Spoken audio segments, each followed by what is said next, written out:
పాల్కురికి సోమనాథుడు రచించిన బసవపురాణం బసవేశ్వరుని దివ్య జీవితగాథను చాటి చెప్తుంది. దాని ప్రకారం జ్ఞానమే గురువు, ఆచారమే లింగం, దేహమే దేవాలయం, స్త్రీ పురుష భేదం లేదు, శ్రమలోనే సౌందర్యం ఉంది, పనిని మించిన దైవం లేదు, కష్టాన్ని మించిన పాఠం లేదు, భక్తి కంటే సత్ప్రవర్తన మరీ ముఖ్యం అంటూ ఉపదేశించారు బసవేశ్వరుడు.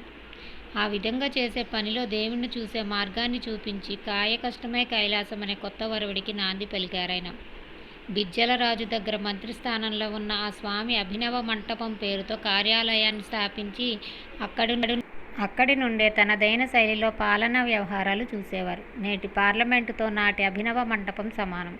అందులో జాతి, కుల, వర్గ, వర్ణ భేదాలు లేకుండా అందరికీ సమాన అవకాశం కల్పించి అపూర్వ ప్రజాస్వామ్య విధానాన్ని అమలు చేశారు.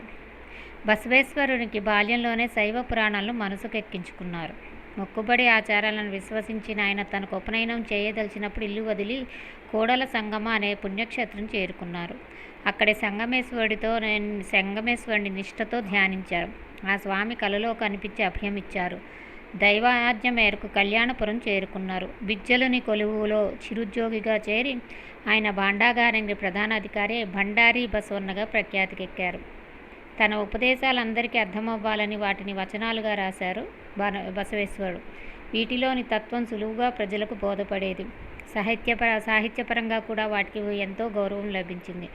ఆయన 64 లక్షల వచనాలు కూర్చున్నట్లు పండితులు చెబుతారు.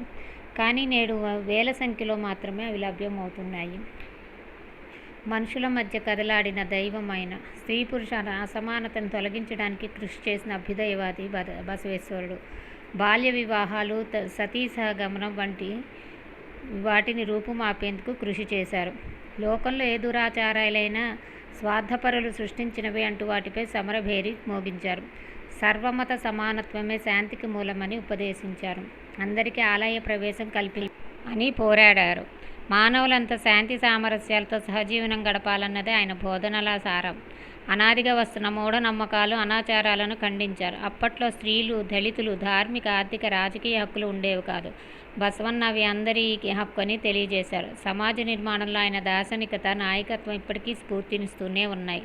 ఆ రోజుల్లో అందరికీ దేవాలయ ప్రవేశం ఉండేది కాదు. దాన్ని రూపుమాపే ఉద్దేశంతో ఇష్టలింగాన్ని కనిపెట్టారాయన. కొందరికి ఆలయ ప్రవేశం లేదంటూ అడ్డుకున్నప్పుడు పరమశివుడికి ప్రతిరూపమైన ఇష్టలింగాన్ని తెచ్చి అలాంటి భక్తులకు అందించిన సంస్కర్త బసవన్న. మాంసాహారాన్ని విడిచిపెట్టి శాకాహారాన్ని స్వీకరించడం ఇష్టలింగ ధారణ, ఇష్టలింగ పూజ. ఇదే బసవన్న సూచించిన భక్తి మార్గం. మనుషుల మధ్య, మతాల మధ్య సామరస్యం ఉండాలని ఆకాంక్షిన ఆయన మొట్టమొదటి కులాంతర వివాహం చేసి సమాజ గమనాన్ని ప్రభావితం చేశారు. శరీరమే కైలాసమని చాటి చెప్పి శ్రమ జీవనానికి గౌరవస్థానం కల్పించిన బసవేశ్వరుని నందీశ్వరుని అవతారంగా భావిస్తారు.